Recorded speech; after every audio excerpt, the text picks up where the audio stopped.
مسلمان یہاں کھڑے ہیں کہ ہماری 80% نوجوان ٹک ٹاکر بن گئے، اور اس ٹک ٹاکر کے شوق میں وہ ہیجڑے بھی بنے، مخنث بنے، لڑکیوں سے بدتر حالت بنائی، بودی سے بودی اور بدی سے بدی حرکت بھی کی، جس کو فخر محسوس کیا گیا، ٹک ٹاکر، اور حرام موت مر رہے ہیں۔ ابھی 3 دن پہلے KPK کے اندر وہ اس کو بھی میڈیا نے دکھایا ہے اور سوشل میڈیا پر بھی وہ ویڈیو آئی، اچھا بھلا خوبرو نوجوان ہے، لیکن ٹک ٹاک بنانے کے شوق میں کن بڈی پہ پسٹل رکھا اور فائر ہو گیا، اور وہ ٹک ٹاک بنا کے پتہ نہیں وہ کتنے فالورز کی واہ واہ وصول کرنا چاہتا تھا، لیکن اس ایک ویڈیو نے یہ سبق فراہم کر دیا کہ یہ زندگی پانی کے بلبلے کی طرح ہے۔ ٹرین کی پٹریوں پہ کھڑے ہو کر وہاں ٹک ٹاک بنا رہے ہیں اور موت کے گھاٹ اتر رہے ہیں، پہاڑوں کے اوپر، گہرے دریاؤں کے اندر، اور خوفناک اور خطرناک مقامات پر، یعنی جہاں جانے جا رہی ہیں ہیجڑا پن کے اندر۔ نئی نوجوان نسل کے اندر جذبہ جہاد، یہ تو اب ایک افسانہ اور خواب ہے، یہ تو اب بھولی بسری چیز میں سے کوئی چیز ہے۔ اب یہاں پر تو رونا ہے نماز کا کہ کوئی نماز کے لیے بھی مسجد میں آتا ہے کہ نہیں، یا ہم وہی ہو گئے ہیں کہ مرحوم پہ فاتحہ پڑھی اور اپنے گھر کو گئے، بابری مسجد کو روتے تھے، افسانہ ہو گیا نا، بھول گئے۔ لیکن بابری مسجد پر مندر تعمیر ہو چکا، اور موجودہ جو ان کا بڑا ہی ظالم اور جابر قسم کا ہندوستان کا وزیر اعظم اور کٹڑ ہندو ہے، سب سے پہلی پوجا جو ہے وہاں کے رام مندر کے اندر اس نے کی ہے۔ رام مندر تو بن چکا، جہاں اللہ اکبر کی صدائیں 5 وقت بلند ہوتی تھیں، وہاں اب رام کی جے پکاری جا رہی ہے، بتوں کو رکھ کے ماتھا ٹیکا جا رہا ہے۔ اور ہم نے اپنا غصہ اس دور میں پورا کر لیا تھا، پرانے مندروں کو جن میں لوگ رہ رہے تھے ان کو گرا کے توڑ کر، کہ ہم نے بدلہ لے لیا۔ آئے دن مختلف ممالک کے اندر مسجدوں کو شہید کیا جاتا ہے۔ یورپی یونین کی آنکھ میں پاکستان کھٹکتا ہے، کیونکہ یہاں آج بھی لا الہ الا اللہ محمد رسول اللہ کا نعرہ موجود ہے۔ چھوٹی چھوٹی باتوں پر سارے ہاتھوں میں ہاتھ ڈال کر اس ایٹمی اسلامی پاور کو نقشہ ہستی سے مٹانا چاہتے ہیں، لیکن غزہ میں جو کچھ ہوا کوئی یورپی یونین نظر نہیں آئی۔ ہمارے وطن عزیز کی سڑکوں پر عورتیں ناچیں، اللہ اور اللہ کے رسول کو للکارا، اپنے نیم اور ہاف کپڑے اتار کے رسیوں پہ لٹکائے۔ کراچی، اسلام آباد، لاہور، بڑے بڑے شہروں میں عورت مارچ ہوا، ٹی وی چینلز پر آ کر اسلام کو گالیاں دیں، حقوق نسواں کی علمبرداری کے دعوے کیے، لیکن وہ آنٹیاں بھی غزہ کی بیٹیوں پر بولتی نظر نہیں آئیں۔ کیا کشمیر کے اندر بسنے والی عورت نہیں؟ غزہ کے اندر بسنے والی عورت نہیں؟ میں بہت سے الفاظ ہیں جو اس منبر پہ بیٹھ کے بول نہیں سکتا۔ برما کے اندر یہ ہوا تھا کہ نہ صرف مسلمان عورتوں کو ذبح کیا گیا، بلکہ ذبح کرنے کے بعد ان کی چھاتیاں کاٹ کر ان سے فٹ بال کھیلے گئے۔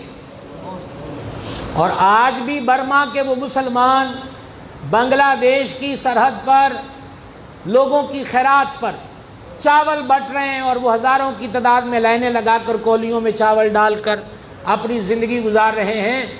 کیا برما میں جو بسنے والی عورت ہے وہ عورت نہیں؟ غزہ میں بسنے والی عورت نہیں؟ ہاں، اصل وجہ یہ ہے کہ وہ مسلمان ہے۔ اور حقوق عالم، حقوق عوام عالم، حقوق نسواں، انسانی ہمدردی، انسانی خیر خواہی کے جتنے بھی جھنڈے لہرائے جاتے ہیں، کفر کے اندر ان جھنڈوں میں مسلمان کا نام شامل نہیں ہے۔ اگر شامل ہو تو آج تک کشمیر کی حالت یہی رہے، برما کی حالت۔ عراق تو ہم 2 بار گئے، بغداد معلیٰ، الحمدللہ۔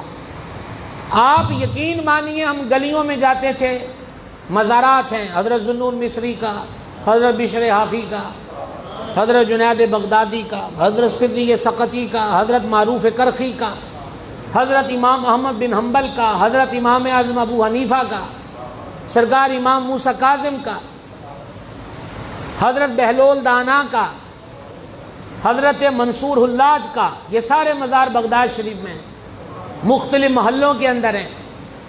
آپ یقین مانیے کہ جس بھی گلی میں جاتے تھے مزار شریف پر، تو وہاں سے بچے عورتیں نکل کر بھاگ کر آتے تھے اور ہاتھ پھیلا کر خیرات مانگتے تھے۔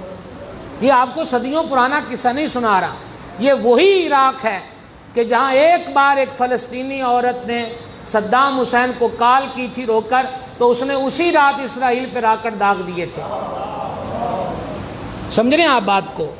یعنی زمین مسلمانوں کی، تیل مسلمانوں کا، سونا مسلمانوں کا، لیکن مسلمان عوام کا حال کیا ہے؟ وہ ہم جیسے کنگال پاکستانی بھی زیارت کو جائیں تو ان کے آگے بھی بھیک کے لیے ہاتھ پھیلاتے ہیں کہ ہمیں خیرات دیجیے۔ تو عراق کھنڈرات میں بدل گیا۔ لیبیا، ہم سنتے تھے لیبیا میں بجلی فری، میڈیکل کی سہولت فری، یہاں تک کہ لیبیا کا جو صدر معمر قذافی تھا، اس نے عجیب دنیا کا کام کیا کہ جتنا بھی لیبیا سے تیل نکلتا تھا ہر گھر کا حصہ اس میں شامل تھا۔ آپ نے غور کیا اس بات پہ؟ ہر گھر کا حصہ، اس جو آمدن ہوتی تھی کچھ پرسنٹیج مقرر تھے کہ اس زمین کے تیل پر لیبیا پر بسنے والے ہر گھر کا حق ہے۔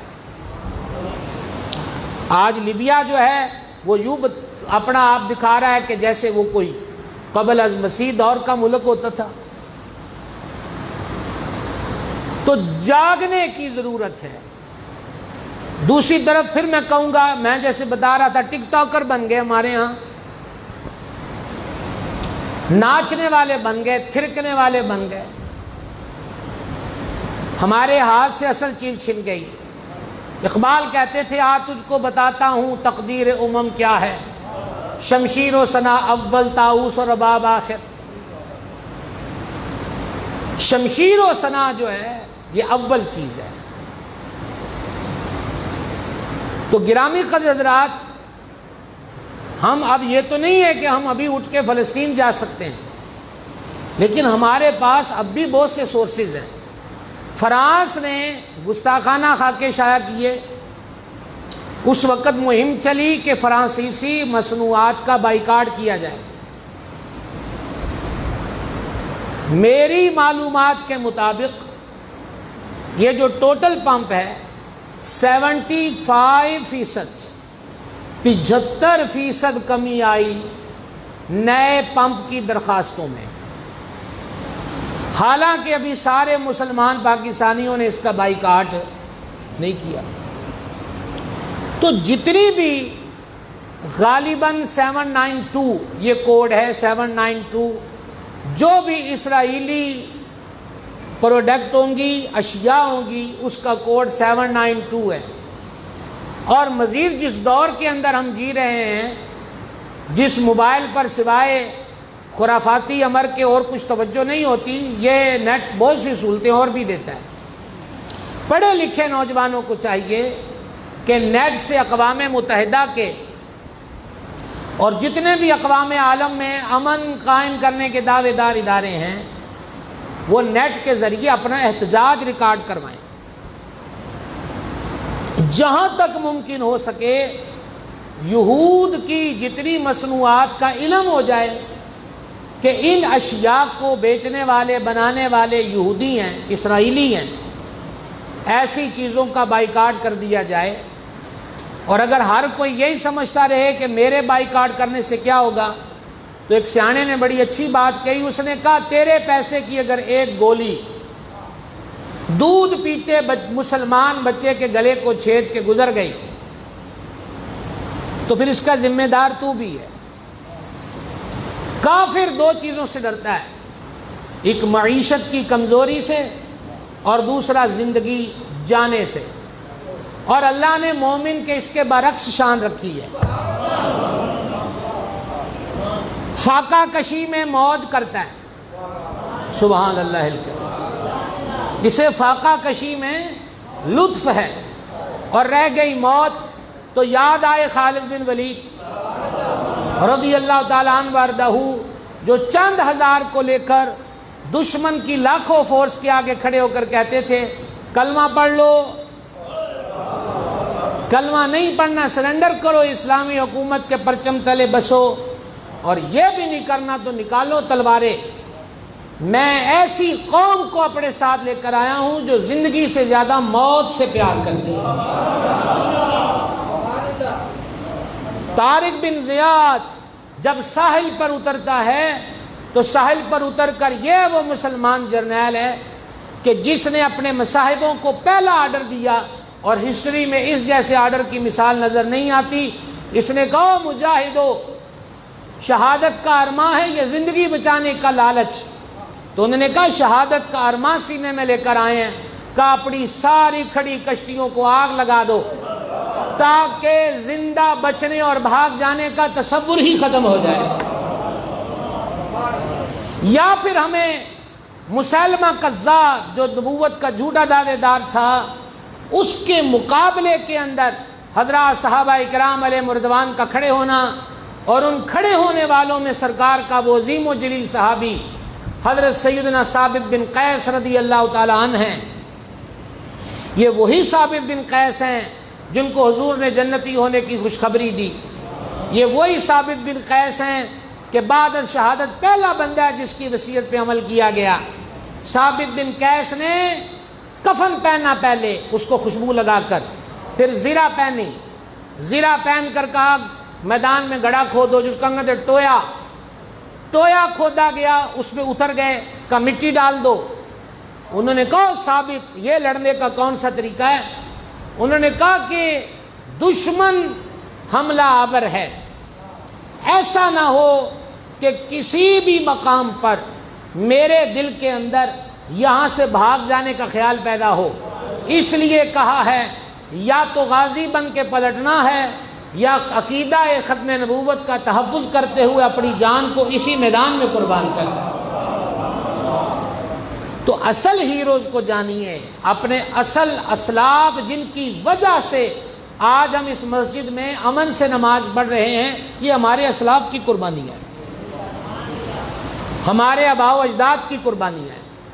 تو اس لیے اب میں کہہ رہا تھا، آپ یقین مانیں کہ کوئی بھی ویڈیو، میں اپنی بات کرتا ہوں، مجھ سے تو کوئی بھی ویڈیو پوری نہیں دیکھ ہوئی جہاں ایک باپ 3 سال کی بیٹی، 4 سال کی بیٹی، 6 سال کا بیٹا، 8 سال کا بیٹا، 4 لاشوں کو اٹھاتا ہے، سینے سے لگاتا ہے۔ ابھی تو کل کے اجلاس میں اقوام متحدہ کے جنرل سیکرٹری نے کہا ایک مہاجر کیمپ پہ اسرائیلی اٹیک پر ایک گھر کے 9 افراد شہید ہوئے، اس نے تو شہید نہیں کہا، 9 افراد شہید ہوئے تو ہمارا دل دہل گیا۔ یہ تو ایک گھر کی خبر ہے، پورے گھر اجڑ گئے، چھوٹی چھوٹی بچیاں۔ آج کے دور میں ایک دیوار آندھی سے گر جائے، سوچیے اس کو بنانا کتنا مشکل ہے۔ 50 گھر، 1000 گھر لٹ گئے، ان کا بنانے والا کون ہے؟ شعور کی ضرورت ہے۔ ہماری نئی نوجوان نسل کو چاہیے کہ نوجوان کی شان کانوں میں بالیاں، ہاتھوں میں چوڑیاں نہیں ہیں۔ آج کی نئی نوجوان نسل کو اقبال سمجھنے کی ضرورت ہے۔ اقبال جو پیغام خودی دیتا ہے، اقبال جو انا کا تصور دیتا ہے، اقبال جو یہ کہتا ہے کہ قوت عشق سے ہر پست کو بالا کر دے، اس نے کہا ایک پاور ہے تیرے پاس، دہر زمانے کو کہتے ہیں، دہر میں اسم محمد سے اجالا کر دے۔ اس اجالے کی ضرورت ہے۔ تو غزہ لٹ رہا تھا، اٹیک ہو رہے تھے، کتنا کثر ہوتا ہے، ہمیں کتنا کس کا دکھ ہوتا ہے۔ وہی فیس بک پر گانے، وہی فلمیں، وہی ڈرامے، وہی ٹک ٹاکروں کی تصویریں، وہی خوشی کے شادیانے اور وہی موج مستی کی علامتیں۔ سرکار علیہ الصلوۃ والسلام نے مسلمانوں کو ایک جسم کی مانند قرار دیا تھا کہ ایک حصے میں تکلیف ہو تو باقی حصہ اس کو درد کو محسوس کرتا ہے۔ فلسطین کے اندر ایک مسلمان نے کہا کہ کیا ہم مسلمان نہیں ہیں کہ باقیوں کو ہمارا درد نہیں؟ اور فلسطین کی ایک مسجد سے اس کی ویڈیو بھی وائرل ہوئی، عربی، کیونکہ عربی ان کی لینگویج ہے، وہ بندہ سپیکر کھول کے اذان دے رہا تھا۔ 57 ملکوں میں ایک بھی صلاح الدین نہیں ہے جو ہماری مدد کو پہنچے، جو ہماری ہیلپ کو پہنچے۔ انشاءاللہ عز و جل اگلے جمعے میں آپ کو بتاؤں گا کہ حضرت فاروق اعظم نے مسجد اقصیٰ کو فتح کیسے کیا، اور پھر اس کے بعد ہم بتائیں گے کہ حضرت سلطان صلاح الدین ایوبی نے مسجد اقصیٰ کو کیسے فتح کیا، اور ساتھ ساتھ ہم آپ کو اقبال کا تصور بھی دیں گے فلسطین کے بارے میں۔ یہ آئندہ جمعوں سے ہم یہی گفتگو جاری رکھیں گے۔ آج ہم یہ پہلے پروگرام تھا 2-3 دن پہلے، تو سید جلال الدین رومی شاہ صاحب سے مشاورت ہوئی تو انہوں نے کہا کہ جمعے والے دن اکثر دکاندار چھٹی پہ ہوتے ہیں تو جمعے کے دن ریلی نکالی جائے۔ تو یہ ہمارے 2 قدم ہی ہیں فلسطینیوں سے اظہار یکجہتی کے لیے اور ظلم کے خلاف آواز اٹھانے کے لیے۔ اگرچہ یہ سب کچھ نہیں اور اگرچہ یہی کافی نہیں، بہت کچھ کرنا ابھی باقی ہے۔ اللہ تعالیٰ مسلم امہ جو خوابیدہ ہے انہیں بیدار کرے، اور اللہ تعالیٰ اسلام کو پھر سے کھویا ہوا وقار اور غلبہ پوری دنیا پہ عطا کرے۔ ہاں یہ بات ہے، اللہ کے محبوب اقدس نے فرمایا کہ اسلام مغلوب نہیں ہوگا، اسلام غالب رہے گا۔ لیکن اللہ کا ایک قاعدہ و قانون ہے، وہ ہم آئندہ جمعے آیتیں پڑھیں گے۔ مالک نے قرآن میں فرمایا ہے جو تسی نہیں نہ ٹور سکتے، میں بڑا تفسیری خلاصہ پیش کرنے لگا ہوں۔ فرمایا جو تسی نہیں نہ ٹور سکتے تو تم ساریاں نو مکا کے میں نویں لے آواں گا جڑے تواڈے نالوں بہتا اللہ نال محبت کردے نے تے رب دی راہ وچ جان دین نو بھی پسند کردے نے۔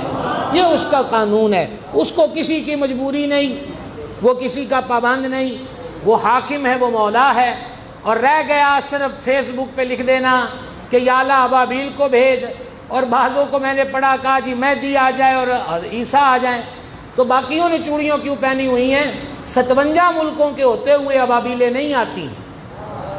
اقبال کہتے ہیں فضائے بدر پیدا کر، رب کی قسم فرشتے آج بھی تیری مدد کو آئیں گے۔ لیکن معذرت کے ساتھ شراب کے نشے میں دھت اور کانوں میں بالیاں، ہاتھوں میں چوڑیاں اور میوزک پہ تھرکنے والے اگر یہی سوچتے رہیں گے کہ پھر ابابیلیں آئیں گی، تو ایسوں کے لیے کبھی ابابیلیں نہیں آیا کرتی، بلکہ ایسے پھر اللہ کے عذاب کی لپیٹ میں آتے ہیں۔ ابابیلیں وہاں آتی ہیں کہ جب صرف اور صرف جناب عبد المطلب تھے اور چند حضرات اور تھے، کہا یا اللہ ابرہا ہاتھی لے آیا ہے، ہر گھر والا اپنے گھر کی حفاظت کرتا ہے، تو بھی اپنے گھر کی حفاظت فرما۔ تو رب نے پھر ابابیلوں کو بھیجا۔ رب کی مدد کا ایک طریقہ ہے اور وہ مدد اپنے طریقے پر نازل ہوتی ہے۔ اللہ تعالی ہم سب کے حالوں پہ کرم کرے، اپنے حبیب اقدس صلی اللہ تعالی علیہ وسلم کے طفیل ہمارے حالوں پہ رحم کرے۔ 1 منٹ میں ایک آیت سن لیجئے، آج کی ساری گفتگو کا نتیجہ۔ سورہ مائدہ 6 سپارہ، یا ایھا الذین آمنو، اللہ فرماتا ہے اے ایمان والو، لا تتخذوا اليہود والنصارى اولیاء، یہودیوں اور نصارہ کو اپنا دوست نہ بناؤ۔ جاگ رہے ہیں؟ یہ سورہ مائدہ ہے۔ فرمایا فیصلہ کن بات ہے، کسی مولوی کی بات نہیں، مولا کا فرمان ہے۔ یہودیوں اور نصارہ کو اپنا دوست نہ بناؤ، بعضهم اولیاء بعض، یہ آپس میں ایک دوسرے کے دوست ہیں۔ کس کے دوست ہیں یہ؟ یہود و نصارہ آپس میں ایک دوسرے کے دوست ہیں۔ وَمَن يَتَوَلَّهُم مِّنكُمْ فَإِنَّهُ مِنْهُمْ، اور تم میں جو کوئی ان سے دوستی رکھے گا تو وہ دوستی رکھنے والا بھی انہی میں سے ہے۔ إِنَّ اللَّهَ لَا يَهْدِي الْقَوْمَ الظَّالِمِينَ، بے شک اللہ ظلم کرنے والوں کو راہ نہیں دیتا۔ یہی فیصلہ ہے جو عرشوں کے مالک نے بیان کیا۔ ہور بھی جنہ ہے نسنا نس لئیے. اینڈ یہی ہے کفر ایک ملت ہے اور اسلام ایک ملت ہے. اسلام کی ملت جس دن جمع ہو گئی نہ امریکہ کی سپر پاوری کام دکھائے گی نہ اسرائیل کی بدماشی ٹک پائے گی. ہر طرف محمد رسول اللہ کا نام لہرائے گا. تو جمعے کے بعد جناب چھٹی کوئی نہیں. آج ہم نے جماعت جلدی رکھی ہے. شاہ صاحب وہاں جمعہ پڑھا کے منڈی سے اڈے پہ آ جائیں گے اور ہم یہاں سے اڈے تک جائیں گے. تو میرا نہ آپ کو کوئی ثواب کی کوئی میرے پاس روایت آپ کو سنانے کو ہے کہ تمہیں بڑا ثواب لبنا ہے تے نہ میرے کو کوئی جنت دا ٹکٹ ہے. 10 تانوں دیتا ہے جانا آپا ہے اور ایک ہی کاز ہے کہ اسی 2 پیر نکل کے ان کے حق میں آواز بلند کریں اور اللہ تعالیٰ ہمارے حالوں پہ کرم